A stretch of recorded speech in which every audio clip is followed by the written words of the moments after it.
My name is Abigail Sterling, and at 37 years old, I've learned that life in Portland, Oregon, can be as gray and drizzly as its weather. I wasn't always this cynical, though.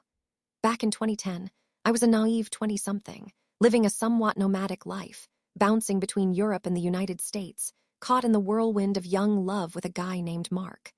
Mark was charming, handsome in that all-American way, and he had a way of making me feel like I was the only woman in the world. We were engaged, planning a future filled with travel, a cute little house, and maybe even a couple of kids down the road. It felt like a dream. Then summer of 2010 happened. I spent my summers in the States visiting my mom. Mark, knowing I would be gone for 3 months, saw it as an opportunity to betray me in the most gut-wrenching way possible. He didn't just cheat on me, he paraded his infidelity right under my nose. He took his mistress to my house, the house we were building a life in together, and told her it was his aunt's place. The audacity still makes my blood boil. I found out everything shortly after returning from Europe.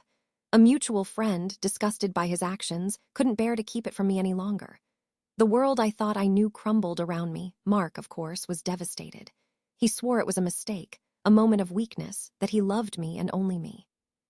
He begged me to forgive him, to take him back. He groveled at my feet, tears streaming down his face. But the trust was gone, shattered into a million irreparable pieces. I told him there was absolutely no chance of reconciliation. I wouldn't allow myself to be someone's doormat. I packed up my belongings, moved out of our house, and tried to piece my life back together. But the pain lingered, a constant ache in my chest. I wanted him to feel the same level of hurt he inflicted on me. That's when I started to plot my revenge. In our circle of friends, there was a woman named Sarah. Sarah was beautiful, intelligent, and openly bisexual. She had always harbored a secret crush on me, and frankly, I knew Mark had a thing for her as well. A twisted idea began to form in my mind. I approached Sarah, laid bare the details of Mark's betrayal, and proposed a plan. Initially, I simply wanted her to seduce him, make him fall head over heels, and then dump him unceremoniously. But Sarah, with a glint in her eye, suggested something far more satisfying, something that would truly crush him. I was all ears. Sarah started by offering Mark a shoulder to cry on. She listened patiently as he bemoaned his broken engagement, painting himself as the victim of my unreasonable anger. She told him things would get better, that he deserved someone who truly appreciated him. Slowly, she started to weave her web of deceit. They spent hours together, talking, laughing, and gradually becoming closer. 6 months into their charade, Mark, predictably, declared his undying love for her.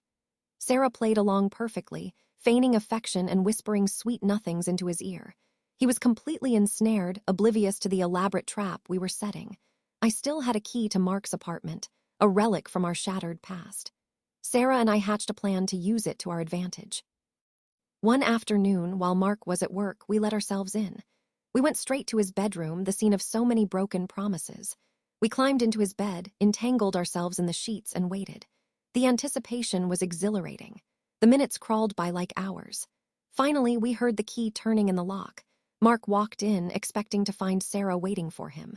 What he saw instead was me and Sarah, locked in a passionate embrace. His face contorted in a mixture of shock, disbelief, and utter devastation. He started shouting incoherently, accusing me of deceiving him, of orchestrating some elaborate scheme to ruin his life. The irony was rich enough to spread on toast. I couldn't help but laugh. "You cheated on me while we were engaged, Mark," I yelled. "This is just a taste of your own medicine." Sarah, never one to miss an opportunity, delivered the final blow. She stood up, looked Mark straight in the eye, and said, "I was never into you, you cheating jerk." The look on his face was priceless. He literally started to cry, a pathetic display of self-pity. I wish I had thought to record the whole thing. It would have been a viral sensation. The aftermath was swift and decisive. Mark vanished from our social circle, consumed by shame and humiliation. He became a pariah, ostracized by everyone who knew what he had done. Sarah and I celebrated our victory, toasting to karma and the sweet taste of revenge. For years, I carried a sense of satisfaction, knowing I had given Mark a dose of his own medicine. But as time passed, the bitterness faded, replaced by a sense of emptiness. I had won, but at what cost? The whole experience had left me jaded and cynical, hesitant to trust anyone. Then, out of the blue, 15 years later, I received a friend request from Mark on social media. 15 years. The audacity was astounding. What could he possibly want after all this time? Curiosity, or perhaps a lingering desire for closure, got the better of me. I accepted the request. A message popped up almost immediately. "Abigail," he wrote, "I know it's been a long time, but I wanted to apologize. I was young and stupid, and I made a terrible mistake. I hope you can find it in your heart to forgive me." Forgiveness, after all the pain he had caused. After the years of distrust and emotional baggage I had carried, I typed a response, my fingers trembling with anger. I was ready to unleash a torrent of pent-up resentment, to remind him of the hurt he had inflicted. But then I paused. Looking back, I realized that my revenge, while satisfying in the moment, had ultimately consumed me as well. It had turned me into someone I didn't like, someone who held onto grudges and harbored bitterness. I took a deep breath and deleted the message. Instead, I typed something completely different. "Mark," I wrote, "I appreciate the apology. I hope you found happiness. I have moved on with my life, and I suggest you do the same." I hit send, closed my laptop, and walked away.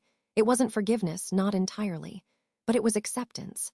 Acceptance that the past was the past, and that holding on to anger only served to poison the present. The whole experience taught me a valuable lesson about the nature of revenge. It's a dish best served cold, but ultimately, it's a dish that poisons the one who serves it. I finally understood that the true victory wasn't in making Mark suffer, but in freeing myself from the shackles of the past.